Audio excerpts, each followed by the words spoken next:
All right, what's up, yins, guys? This is not Bible thumping, but this is for some based on my advocating the right to know and the right to read and the right to not read and the right to not know too. That nothing should be restricted either way, but something cool and interesting for a lot of you guys to have followed many different writings. And since this is like Passover time and sometimes I argue certain things and all that too, that I wanted to give you this. If you guys, no matter what you are, it's not Bible thumping, just so you can compare this to your NIV or your King James, scripturally correct.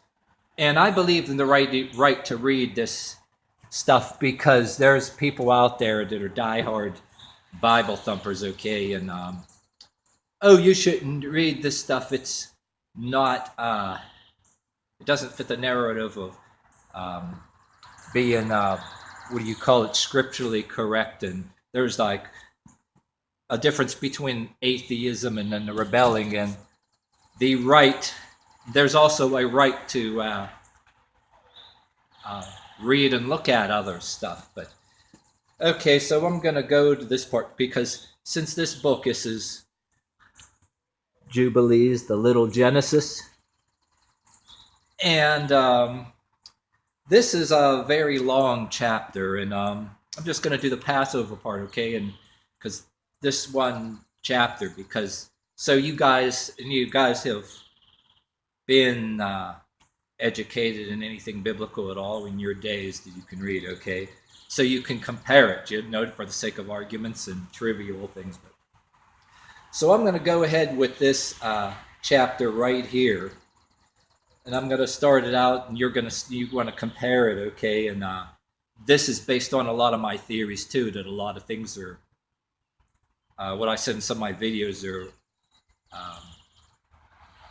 I want to call occultic in a way, and that why people are destined to try transcend and get away from this stuff because nobody ever does anymore. But I don't want to go into all of that now, but I'm just going to go ahead and read the chapter.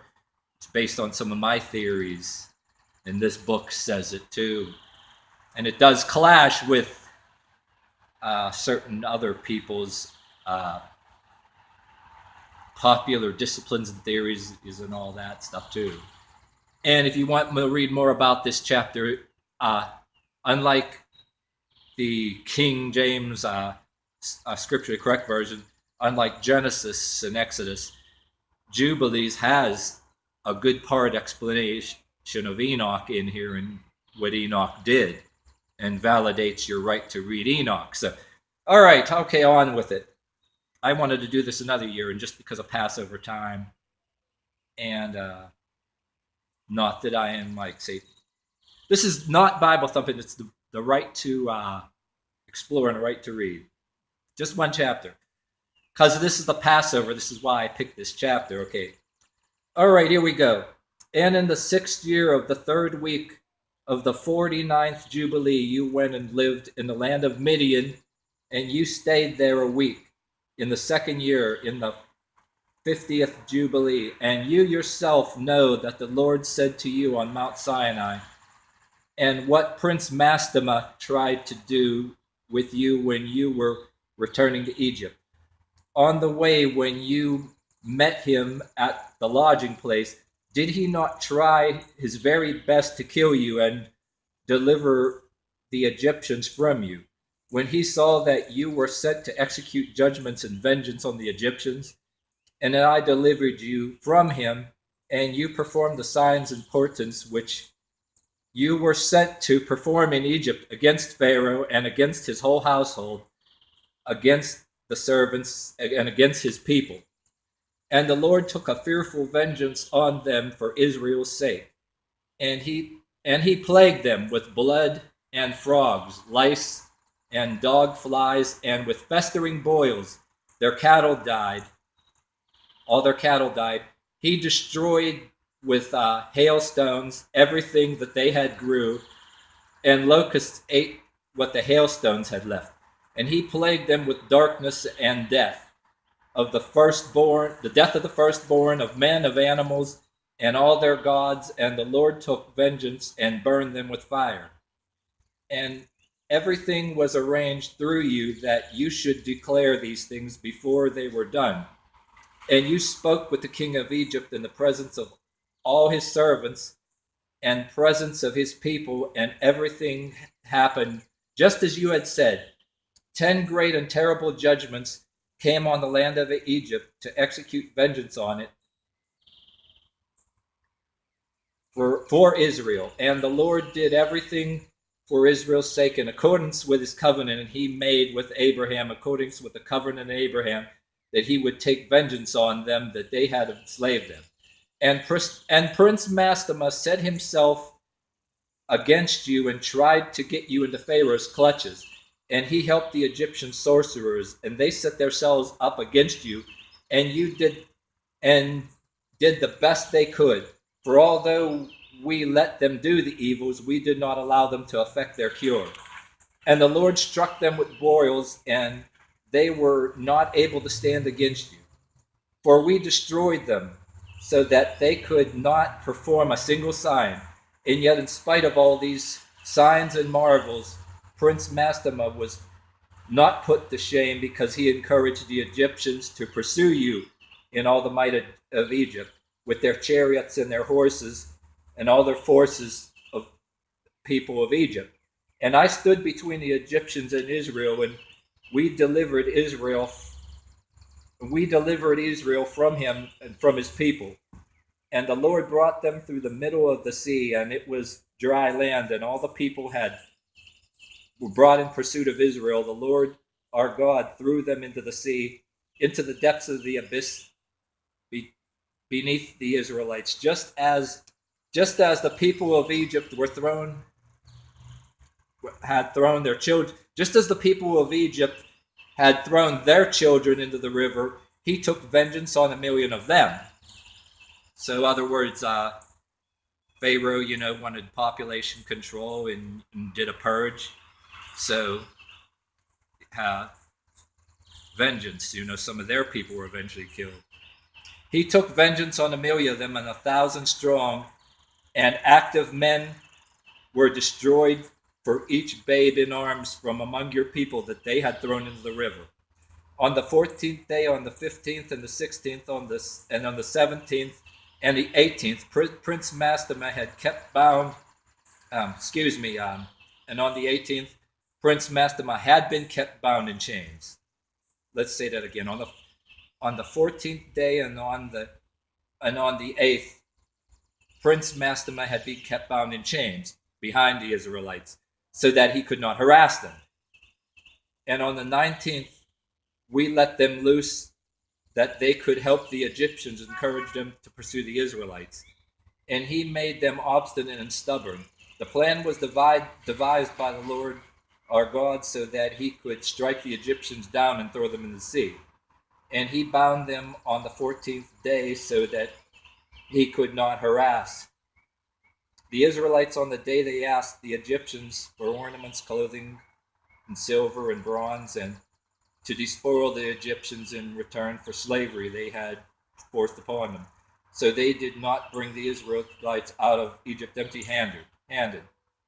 Remember the commandment which the Lord gave you concerning the Passover, that you should celebrate it in the season of the 14th of the first month, that you should slaughter the lamb in the evening, that it should be eaten on the evening of the sunset, and for the night of the beginning of the festival.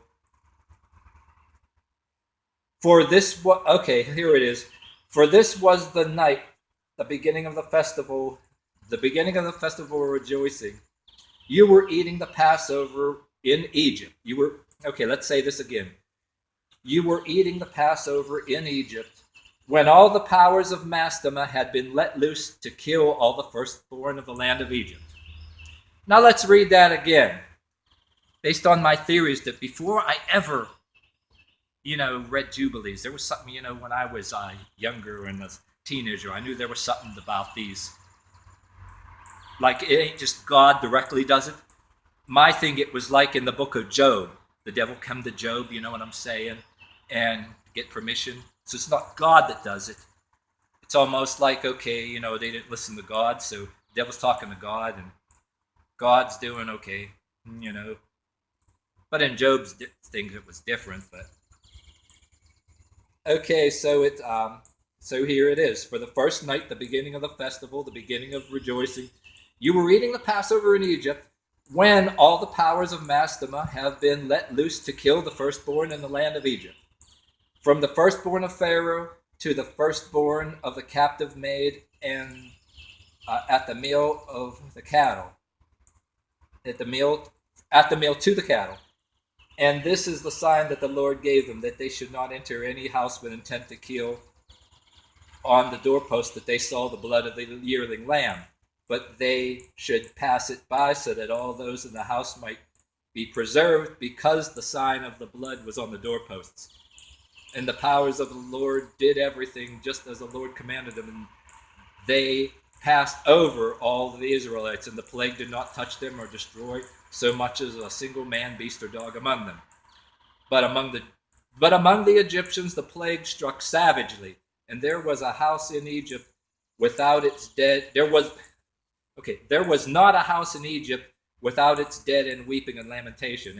And meanwhile all Israel was eating the flesh of the Paschal lamb, drinking the wine and singing praises and blessing, giving to the Lord God their fathers, and all ready to escape from the yoke of Egypt and the shackles of slavery. And remember all this day, the days of your life, observe it regularly once a year on its appointed day, in accordance with its regulations, and do not change the date, neither one nor the other, or one from 1 month to another, for it is the rule of all time that it is written in the heavenly tablets concerning the Israelites, that they should observe it every year on the appointed day, once a year in every generation, that there is no time limit, for it is decreed forever. And whoever is not unclean and fails to come to observe it in the proper day, bring its offering, the Lord's presence, so the day it's celebrated, that man is clean. Near the losing my place. But anyway, this goes on. This could make a long video. This book kind of goes all the way to, and then if you want to find the sun here, Enoch. One thing I would talk about later, I think I'll just make a quick snippet for some of you guys that follow some stuff in a separate video. Excuse me. But this also says an interesting thing with happened to Cain and the Cain and Abel story. His house fell on him. For a stone he killed Abel, so he himself was killed with a stone. You don't get that stuff in. But I'm going to end this right here because it's 13 minutes. It took me 13 minutes. It can go on.